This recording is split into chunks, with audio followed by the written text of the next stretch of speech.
अग्निशस्त्र बाळगणारा अवैधपणे असा एक गुन्हेगार आम्ही पकडला। त्याच्याकडून एक गावठी बनावटीचं शस्त्र आम्ही हस्तगत केलेलं आहे आणि त्याच्याकडं तपास करताना त्याच्या चौकशीमध्ये त्याने चोऱ्या केल्याचं निष्पन्न झालं।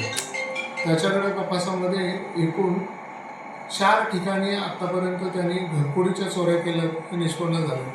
हा जो गुन्हेगार आहे तो आणि त्याचे साथीदार हे घरामध्ये लोक दागिने ज्यांच्याकडे आहेत त्याची पाहणी करून रेकी करून त्यांच्या जाण्यानं त्यांचे कार्यक्रम याबाबत माहिती मिळवून ते कुठं नातलगाच्या लग्नाला कुठल्या कार्यक्रमाला जाणार आहेत, कुठे कीर्तनाला कार्यक्रमाला जाणार आहेत याच्यावर लक्ष ठेवून ते गेल्यानंतर त्यांच्या घरामध्ये दरवाजाचा कडी कोंडा तोडून खिडकी वाटे जाऊन आतमध्ये कपाटामधले दागिने स्क्रूड्रायव्हर कटावणीच्या साहाय्याने फोडून त्यातले सोन्याचे दागिने पैसे अशा पद्धतीने त्यांनी चोऱ्या केल्या होत्या। तर या तपासामध्ये 2 आरोपी प्रणित उर्फ भुऱ्या टोल्या सुनील पाटील आणि अजित प्रकाश पाटील अशा दोघांना आम्ही अटक केले। त्यांचे एक साथीदार त्यांच्याकडे आमची चौकशी चालू आहे।